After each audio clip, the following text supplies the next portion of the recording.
update. My name is Regina Agada. The Kaduna State government has declared the chairman of the Nigeria Labour Congress, Ayuba Waba, and others wanted. Waba had on Monday led workers in the state on a warning strike to enforce the state governor Malam Nasir Elrufai to rescind his decision to sack workers in the state.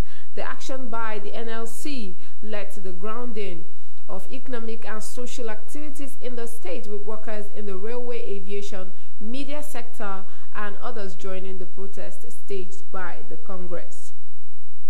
Reacting to the strike proposed by NLC, Governor Elrufai in a tweet yesterday said the NLC and its protest displayed some unlawful actions. He accused the Congress of shutting down electricity, coercion, and restraint of personal freedom, trespass into public facilities, and denial of access to health care for several of its citizens.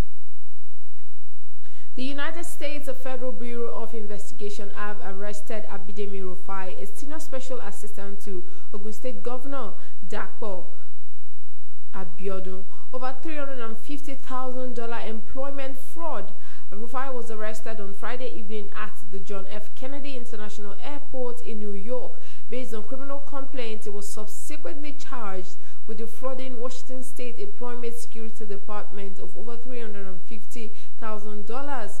And according to the U.S. Department of Justice, District of Washington, the 42-year-old Rufai was alleged to have used the pseudonym Sandy Tang and the stolen identities of more than 100 Washington residents to file fraudulent claims with the Employment Security Department for unemployment benefits last year during the COVID-19 pandemic. Motorists and residents around Onigari at the Ogun State end of the Lagos-Ibadan Expressway have blocked the road after an accident involving a truck and some strayed cows. According to the Punch newspaper, they gathered that some Fulani herders were leading the cows when they strayed onto the road and caused the accident. An eyewitness at the scene of the incident told the Punch correspondent that the herders fled the scene after the accident. The contentious executive order 10 issued by President Muhammadu Buhari and the third wave of the COVID-19 pandemic will be the major focus of the meeting of the Nigeria Governors Forum scheduled to hold virtually on Wednesday. This was contained in a press statement signed by the head of Media Affairs of the NGF, Abdulrazak Bello Barikindo, in Abuja on Monday. In business news, the chairman Mutual Benefits Insurance, Dr. Akin Ogubiyi, has declared interest in securing the ticket of the People's Democratic Party for 2022 Osun governorship election.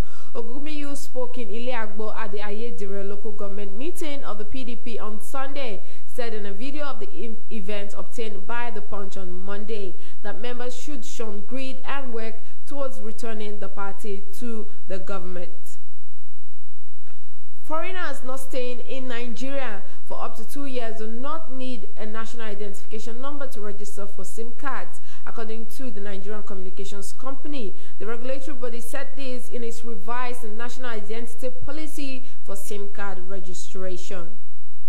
The Nigerian Immigration Service on Monday, following the Minister of Interior's Rauf Aregbesola directives, has halted the processing of new passports from May the 17th to May 31st. This directive was made on Monday, 17th of May, in a circular released by the Nigerian Immigration Service.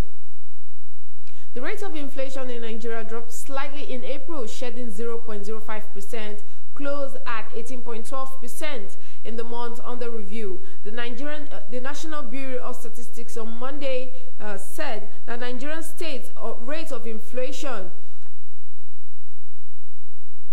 the Consumer Price Index, which measures inflation, increased to 18.12% year-on-year in April 2021. This is 0.5 percentage points lower than the rate recorded in March 2021. In foreign news, New York Governor Andrew Cuomo is set to earn $5.1 million from his memoir about leading New York through the COVID-19 pandemic. According to information provided by his office on Monday, Cuomo received $3.1 million in gross income from the book in 2020 and is set to be paid an additional $2 million. Cuomo's book, American Crisis: Leadership Lessons from the COVID-19 Pandemic, was announced in August 2020 after he became a national figure for his blunt COVID-19 briefings early in the COVID crisis when New York was the epicenter of the outbreak in the U.S.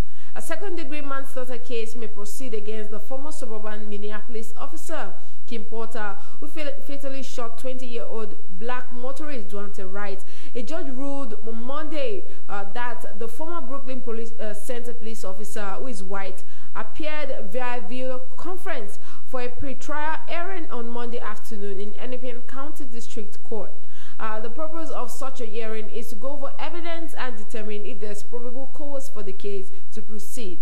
The judge ruled that there is and set to a tentative trial date for December 6. These are some of the news update at the hour. Just stay with me, and as the afternoon business show continues and more breaking news stories between me here in the studio, I'll be sure to let you know. Our face all over the place. We're online 24/7. 24/7. You're listening to the hottest internet station. Broad Street Radio, your #1 business radio.